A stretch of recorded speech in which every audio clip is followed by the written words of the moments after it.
befuddlement, although they could easily lip-read what she was saying. They could barely hear her past the ringing in their ears, and sidestepped out of her reach, just in case. A second blast went off, farther down the hall. A thud suggested that something out of sight had fallen down. Rehan thought snidely that some of the statues they had seen earlier would be improved by a few creative cracks anyway. The sprinklers finally kicked in, and a torrent of water rained down from above, drenching them. Rehan left the woman to fend for herself. "Where are you going?" she shouted after Rehan, loudly enough to be heard despite the damage to their hearing, as they sprinted toward the second explosion.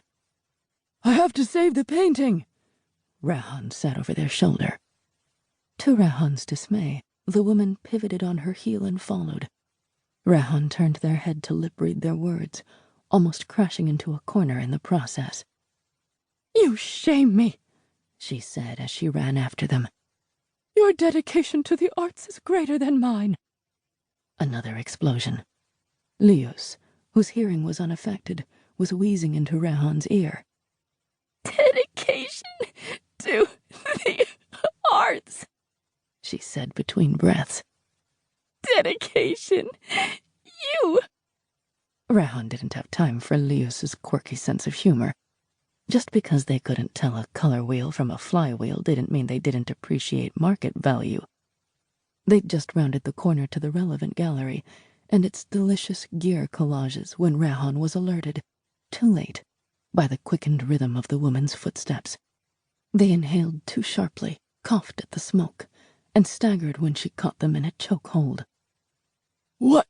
Rehan said, and then no words were possible anymore. Rehan woke in a chair, bound. They kept their eyes closed and tested the cords, hoping not to draw attention. The air had a familiar undertone of incense, which was very bad news, but perhaps they were only imagining it. Rehan had last smelled this particular blend, with its odd metallic top notes, in the ancestral shrines of a childhood home they hadn't returned to in 8 years. They stilled their hands from twitching. Otherwise, the temperature was warmer than they were accustomed to. Lius liked to keep the ship cool, and a faint hissing suggested an air circulation system not kept in as good shape as it could be. Even more faintly, they heard the distinctive, just out-of-tune humming of a ship's drive. Too bad they lacked Lius's ability to identify the model by listening to the harmonics.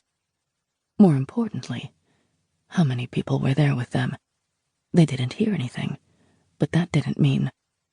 "You might as well open your eyes, Kel Rehan," a cool female voice said in a language they had not heard for a long time, confirming Rehan's earlier suspicions. They had not fooled her. Rehan wondered whether their link to Lius was still working, and if she was all right. "Lius," they sub-vocalized. No response. Their hearts stuttered. They opened their eyes. Might as well assess the situation, since their captor knew they were awake. "I don't have the right to that name any longer," Rehan said. They hadn't been part of the Kel people for 8 years, as the Kel reckoned it. But their hands itched with the memory of the Kel gloves they no longer wore. With their hands exposed like this, they felt shamed and vulnerable in front of one of their people. The woman before them was solidly built, dark, like the silhouette of a tree, and more somber in mien than the highly ornamented agent who had brought Rehan in.